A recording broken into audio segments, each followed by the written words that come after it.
New unit and arc. Wow. So we have the main star of the show today. I mean, you can see him right here already. So that's the main star. Wait, I'm talking about behind my webcam, okay? Because behind my webcam is actually the same face, right? That we see on the right on the side of the screen. And we are gonna go through that today in the stream. So let's jump straight into his skills. You're gonna see here, I won't let you hurt another soul. Very nice.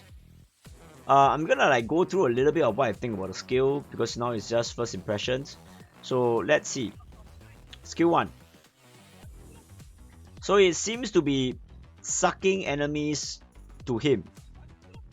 Okay, so this seems like a little bit like Nero's S2. It sucks enemies to him and he smashes them after. I don't think you can do this to big ass units though. I believe you need to be at a melee range before you can do that. I don't think you can do it anywhere on the map. Not 100% sure, but it will be pretty OP if you can do it anywhere on the map. And when he slams the ground with his sword, it does an AoE. And the AoE seems... okay, I don't think it does any damage at all.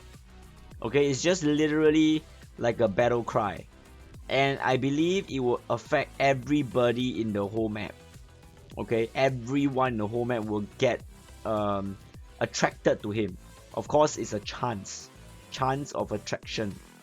Okay, and which is based off his MND. So if his MND is higher than the opponent, you know, the opponents are more prone to being attracted to him. Alright, weird as it sounds. Okay, so that's S2. S3 is a dash with you know, a AoE after that, which you know, it looks like Milim's dash and Milim's S3 basically. I think this is his gap closer. Right, this is his gap closer. So S2 doesn't do damage, S1 is close melee damage, and S3 being a gap closer. Okay, and his ultimate is invincibility, right, whereby he will get 12 seconds, if I'm not wrong, 12 seconds of permanent invulnerability, right? He will not die in 12 seconds. That's what I think. His traits, right? So paladin, so he's gonna be a problematic in PvP. Yes, that's true. So is this the new required arena unit? I would say yes. But you know, we can discover this together as we do this video together. So first trait, look at this, paladin. Okay, so nullify flinch from magic attacks. So no magic can flinch this guy. So it's a new mechanic, right? A new thing that any character in the game ever has, right? So nullify flinch from magic attacks. This is going to be pretty big, mainly in arena. In some other fights, I can see it being useful, like for example PvE fights. Why is he useful? It's because if he is not being able to flinch, he can be casting god heals, he can be doing other things, he can still be, you know, helping your team out. Damage wise, I don't really think there's a very big difference that he will be bringing in PvE wise, right? So he will be, you know, like being able still be able to cast heals. You know, like there were situations whereby all your units are like flinched by a Grand Cross, and then he's able to still be able to heal your units even. So that could be a pretty problematic situation for PvE and PvP situations. Okay, so nullify flinch for magic attacks, pretty big.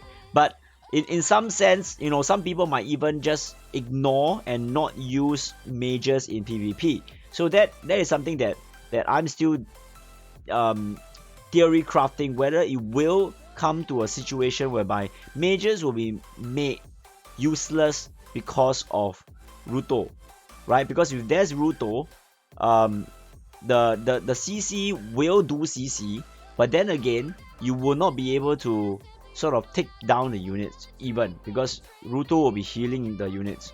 So it's like, I'm still thinking whether it's mages, whether they actually warrant a spot, you know, in the future meta for arena. So that is for the first part of it. We are only at the first part. So partial resistance to interruption when activating skills. So this is actually a Roland-ish kind of thing. So let me moving on to this, right? So partial not flinchable while casting skills. What does it mean, right? You know, when you're casting your S1, S2, S3s, sometimes your units get interrupted. So, you know, like on the first few animation frames, they get interrupted and then they lose all the whole DPS. That means the skill is gone, right? So this is actually a Roland skill. Roland actually has this technique or whatever you call it, right? But I think Roland's one is not flinchable at all. So when he's casting his skills, he's not flinchable at all. But for Ruuto, he's a little bit less skilled in that area. So he's only partial not flinchable. So there will still be a chance that he can be flinched while he's casting skills. But this is actually pretty decent, right? Because that means this will add on to his usefulness of not being able to be flinched by magic, right? Because if imagine in arena, the opponent mage casts a magic and all your other units are flinched while he is not flinched, and so he is trying to, you know, sort of do some damage to people or use some skills to flinch the opponent. While if he's not able to be getting off skills, right, he wouldn't be useful at all. So not flinching to magic would not be useful because enemy units will be attacking him because he's a tank, right? He's supposed to have more attraction. So in some sense, he needs to have both forms of non-flinchability. If not, he will be just flying in the air, you know?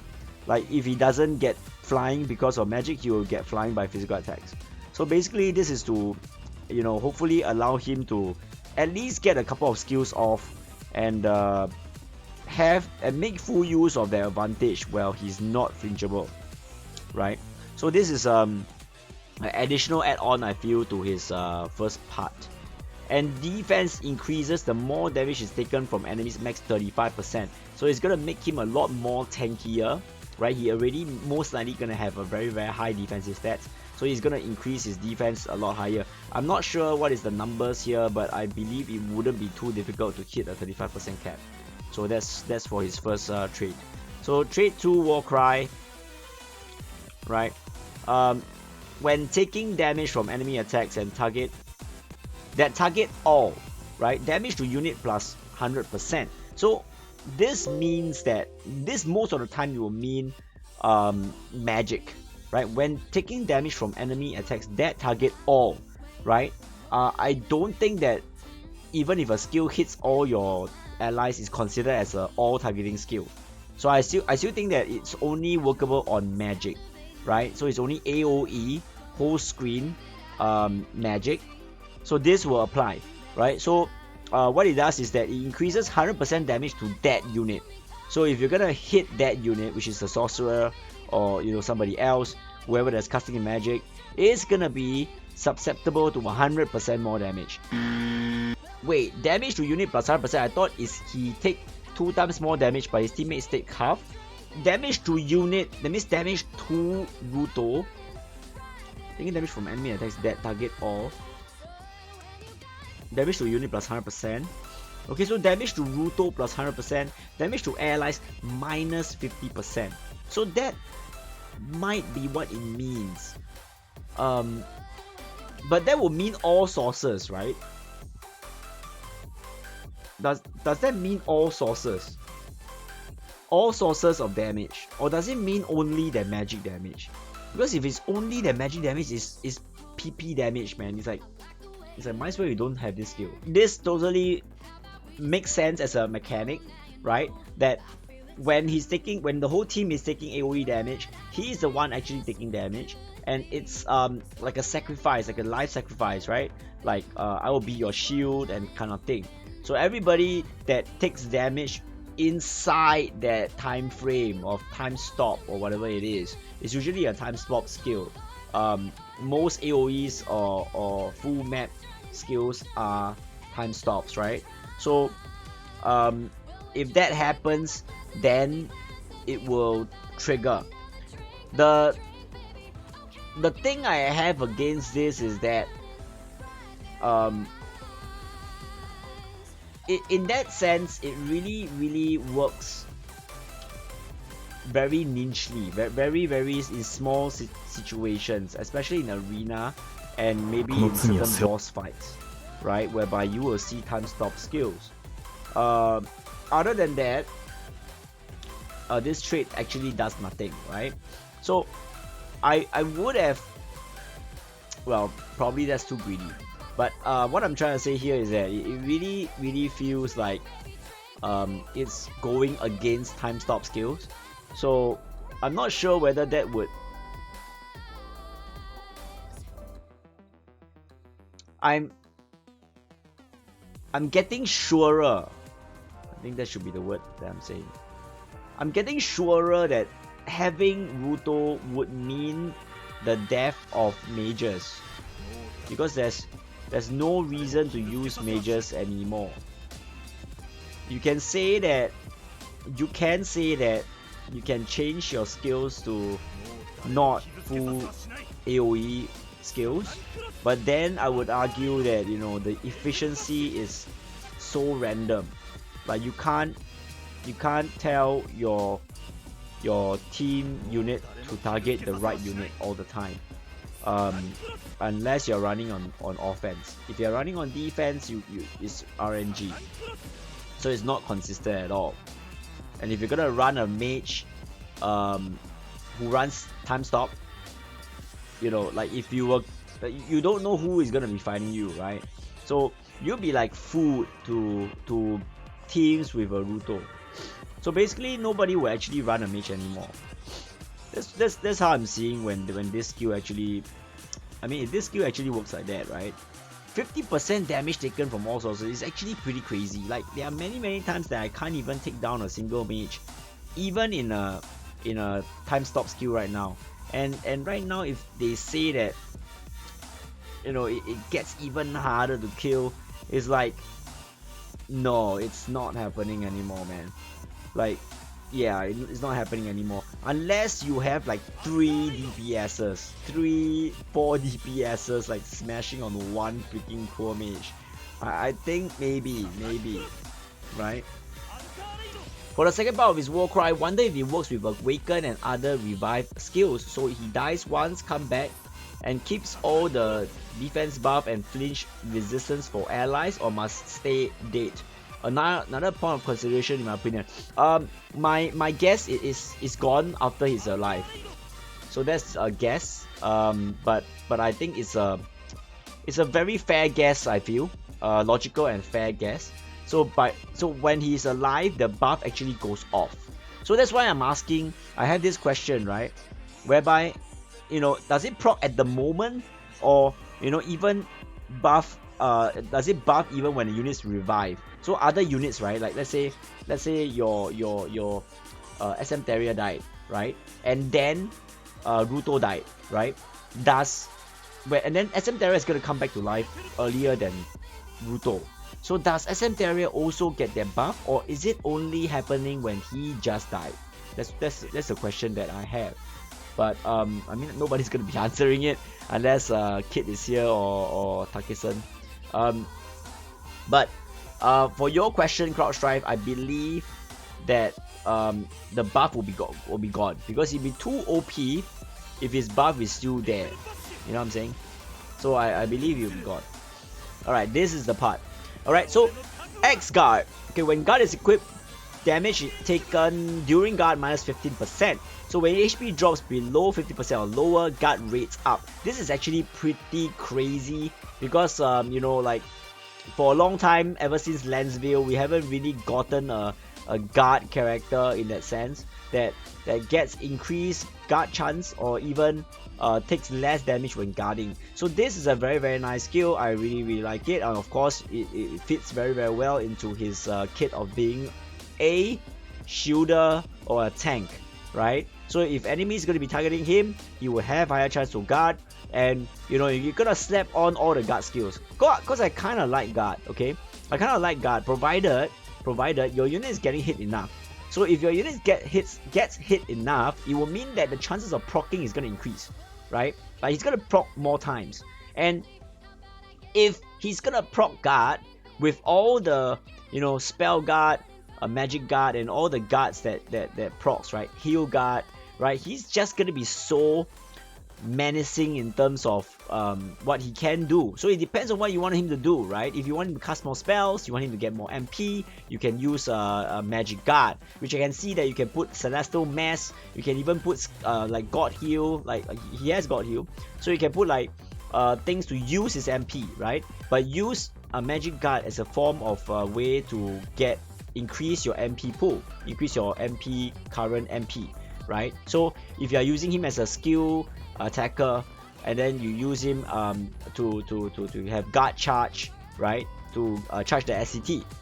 So there is many things that you can put on him for his guard, which I highly recommend, because that is how tanks should be built and would bring value to the team. So that is for the guard thing. X guard, really good skill. So Knight Mastery, when unit type is Knight, right? Defense plus 10%. So physical attacks effective against soldiers, damage from soldiers minus 10%. So when unit type is Knight, okay, very weird typing, because obviously he is Knight, right? Like how can he not be Knight? So unless the game is trying to say every Knight in the whole party will get this 10%, which I don't think so. So I think it's only for him. So he's able to deal more damage to soldiers and also take less damage from soldiers, which is very nice, because that means in arena, this is actually an arena skill.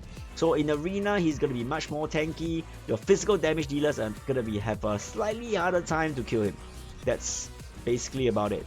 He will take 100% more damage, right?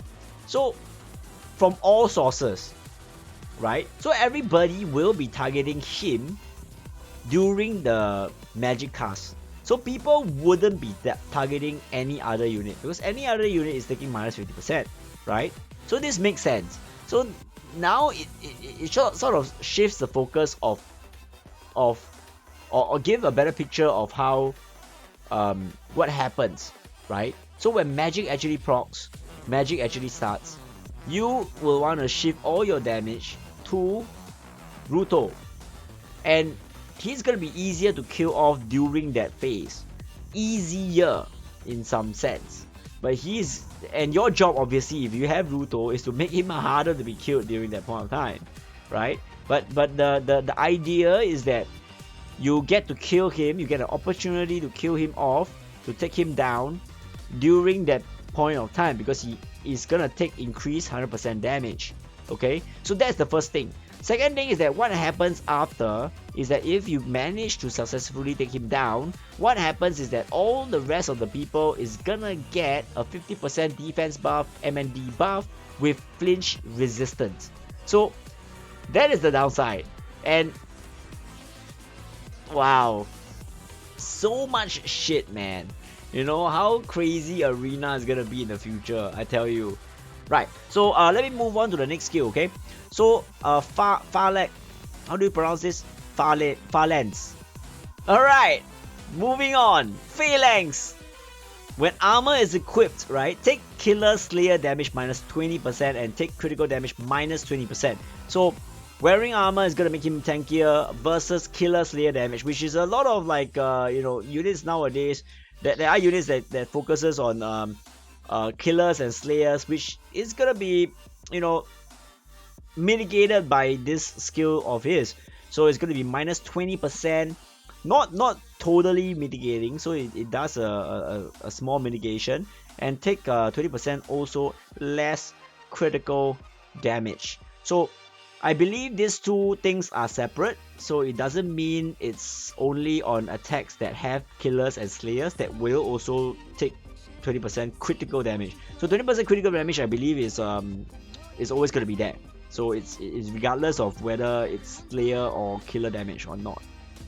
Ether Shield. Okay, nullify fainting from enemy attacks. So when close to death, reduce physical damage taken to 0 for 7 seconds. So when close to death, reduce physical damage taken to 0 for 7 seconds, once per wave. This is crazy, boys. This is crazy. There's just so much sustainability. With him, with Theria, with Kyle. What? How is anyone gonna die? Okay, but I mean, like, you can still, but you know. Okay, so basically you can't faint, and this mechanic is also in SM Theria in the sense whereby if you have SM Theria, you wouldn't even need to worry about this. But if you don't have SM Theria, he is also going to still be useful in a team whereby you're using him and you know, your usual team. So what he can do is to not be able to faint, not be able to or rather be very, very tanky. I believe he would have pretty decent status ailments resistances. So we're gonna see that on Thursday. But that's my belief that he will have a decent status ailment resistance, and probably also very good elemental resistances. So yeah. So basically, Ether Shield will make him, you know, not fainting, and also has a 7 seconds invulnerability, right? So that would really drag the time of his survivability. So that is 7 seconds. If you want to say, right, 7 seconds is not that long, but it's also not that short. So 7 seconds is already close to half of a pirate ship duration. Wait, pirate ship is 10 seconds or 15? 10, right? So it's already able to drag out a lot of time, and it really can also mean that it's taking a lot of hits, because to get him to that level, to kill him off, right, you probably need like a spam and burst of like crazy damage before you can do that. So technically speaking, he's able to just eat those damage and just you know, say la la la, try again. Special shield 2. Alright, so special damage from enemies minus 30%. So this will mean, you know, taking less damage from ultimates.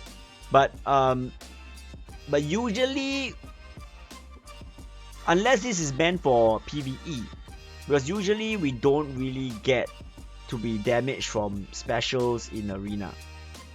So correct me if I'm wrong. Special damage from enemies minus 30%. I'm guessing mostly from PvE. Whether PvE units actually does specials, maybe they do, like in arena. In tower, right? We have those story units in tower, or story characters in tower. So maybe that means that. Okay, not something that I would say that is broken or whatever shit. So next we have Sacred Guardian. So recovery magic power plus 20%. Recovery magic cast speed plus 50%. So he inbuilt already has a magic cast speed. So I believe that this 50%, he will not need any fast cast magic or skills or accessories to get him to insta cast God Heal. I think that is what I believe. Most likely it's gonna be insta cast right from the bat, off the bat. So he's gonna heal for more, and he's gonna also be able to fast cast. So that is you know, unless you're asking him to cast like weird stuff like Glass Record. If not, he will be able to fast cast God Heal. So that is already very, very strong. Okay, so Brute Shield. So damage from monster type enemies, fish, you know, all these okay, PvE stuffs. You might say PvE, but you can also see in some sense certain things are PvP. Like for example, Beast is gonna be pretty big.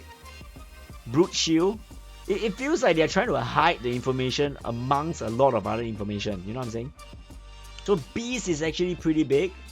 So we have DB Ray, we have you know, Dumodo. So basically minus 20% from that is pretty decent, right? Another nerf to DB Ray meta, which he's not directly countering it, but in some small ways here and there, he is sort of countering it. Alright, so resolve up to defense and MND plus 5%. So you're gonna see here what are the other skills he have inbuilt in his SE kit. So first up, we have God Heal, Stardust Heal. Stardust Heal I don't think will be very useful. Maybe in PvE, maybe. So God Heal is definitely going to be very useful. Resolve up 5, which is definitely good. So this is something that he already has. And wait, resolve up 2. Okay, so Guard Vigilance, Spell Guard, Guard Charge, Guard Impact. So he's only missing a couple of guards, like missing like Magic Guard, missing Steel Guard. I think more or less that's what's missing in guard wise.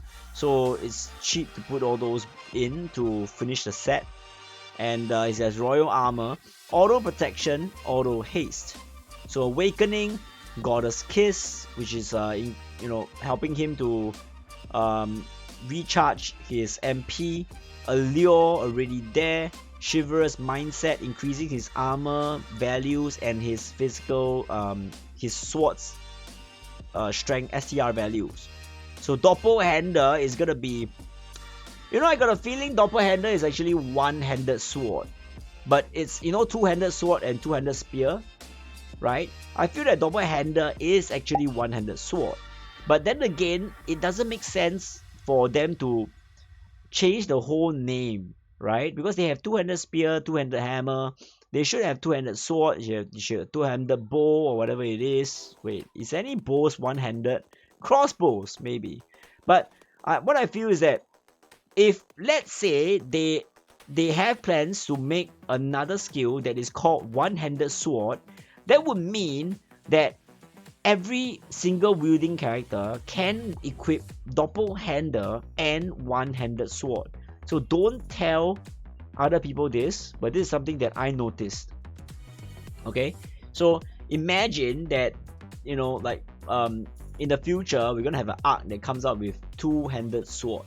So that means we can couple Doppelhander together with two-handed sword. If you look closely at the skills, Doppelhander is actually the same buff as one-handed, as two-handed spear, two-handed hammer, right? But it's just meant for swords, right? So we have armor boost and armor high boost. So far, armor boost and armor high boost, they are like things that adds armor and adds defense and also adds like being more resistant to bosses. So it's more for the PvE side. So skill charge 2 and rapid recovery. So when you see all these things, it really means that he is more or less equipped with a lot of things meant to tank. He's already there, and you don't really see a lot of damage from him.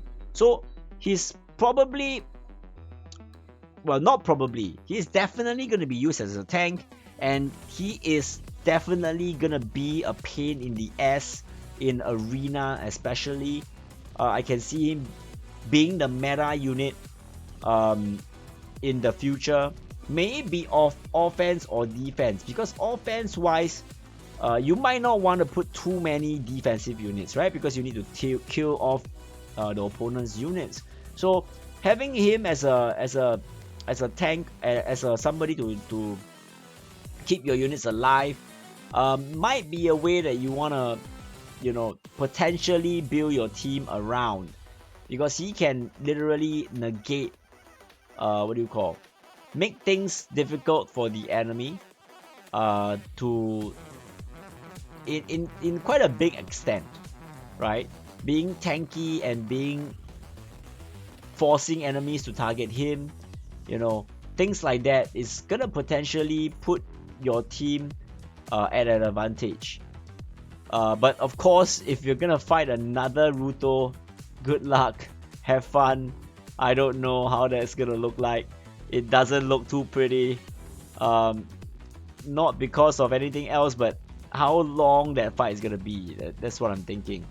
Okay, so let me go through a quick mindscape, quick review of this arc itself. it's gonna be SSR and it's gonna be in the general pool. So arc attributes: when near death, buff unit to nullify damage taken. So durability of 100% of MND. So not applied again until 40 seconds passes. So basically, when near death, which is 30% of the HP and below, it's gonna get a nullify damage taken. So this is like a shield, I feel, of worthy of 100% of the MND.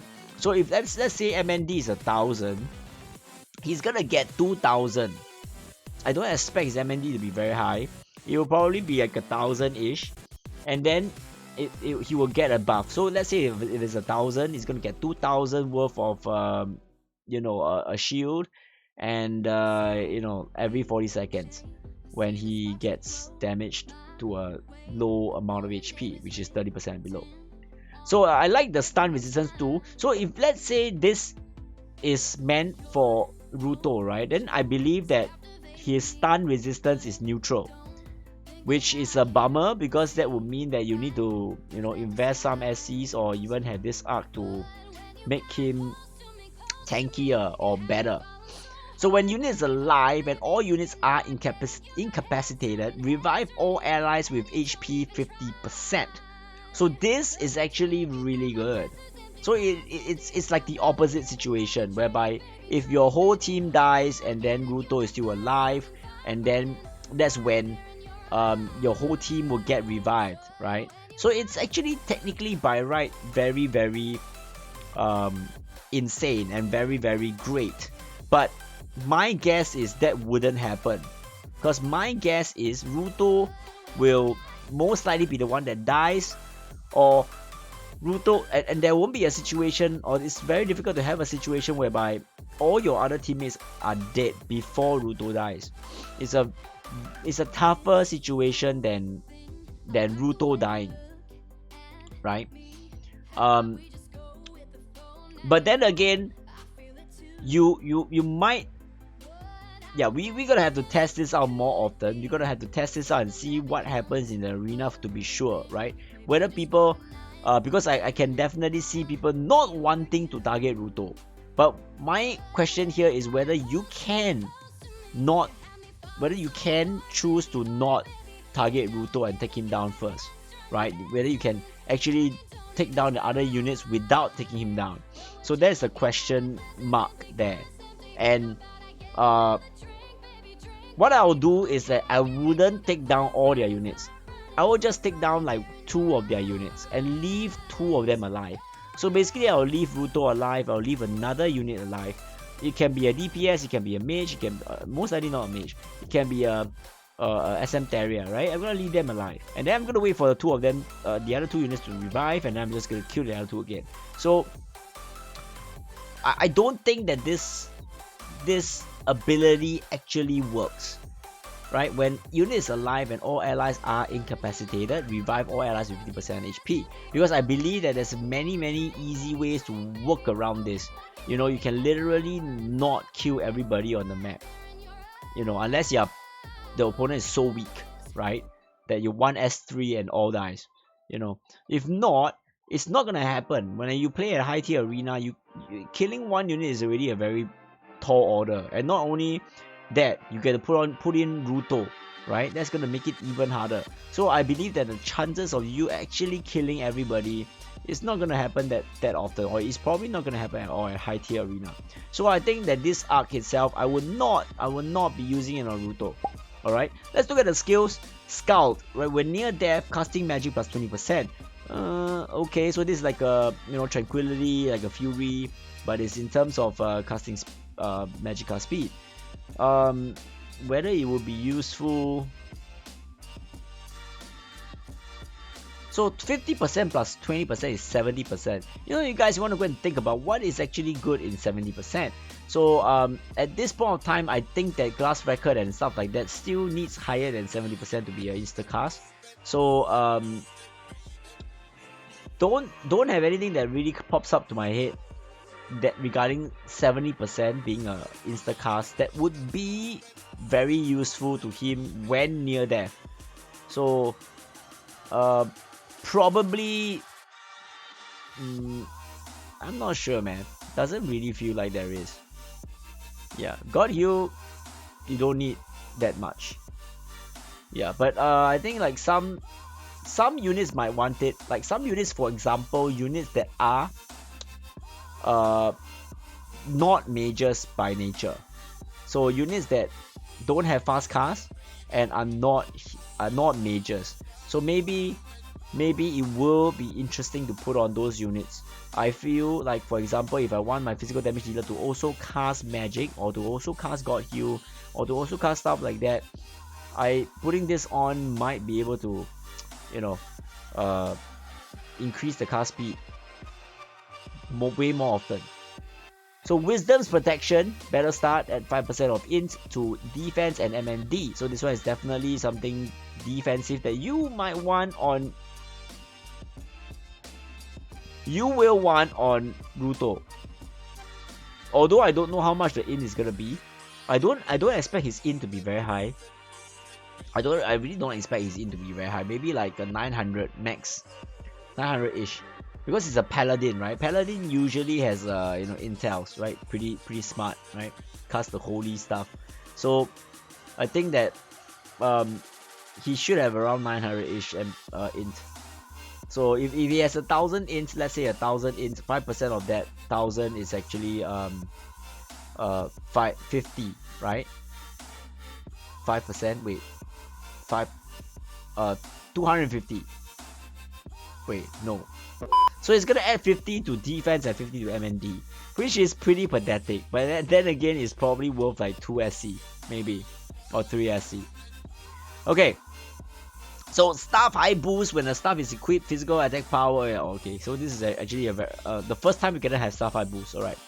So don't really see this arc being that useful. Especially the arc attributes, the arc skills itself is not gonna be that useful. The stun resistance is good. Near death thing is not gonna provide too big of a deal. It's just a small amount, and it has a 40 seconds cooldown timer. The last part whereby it revives all allies is not gonna. It's only for PvE. I feel like a one-shot mechanic that the boss does to squishy units, while he's the only one being able to survive. So that will be able to, you will be able to go through those stages like that, like not just like that, right? So probably they might come out with boss mechanics that requires you to have this particular mechanic. That's pretty bad, but we don't know what they will do, right? So basically, guys, what do you think of Ruuto? He's gonna destroy the mage meta. I can't really think of any other situation you can use a mage. But then again, right? Maybe the only fastest way to kill him is by using a mage, Because if you cast a spell, it's gonna make him 100% take 100% more damage. So that might be the only time you can easily kill him. If you don't do that, it's gonna be harder to kill. There might be a situation that is like that. What do you guys think? I want to see how tanky is Ruuto in that sense. So basically, it might also mean that you have to target. If you are CCing the opponent team, you have to target their Ruuto instead of going straight for their mage or straight for the damage dealer. So it's like a additional. Oh, it's like a chastity belt. Okay, I get that. Alright, so thank you all for being here for the first impression for Ruuto. So if you have any comments, leave it in the comment section down below if you think that I missed anything. So thank you all for watching, and I will see you in the next video. This is Zez here, and I'm signing out.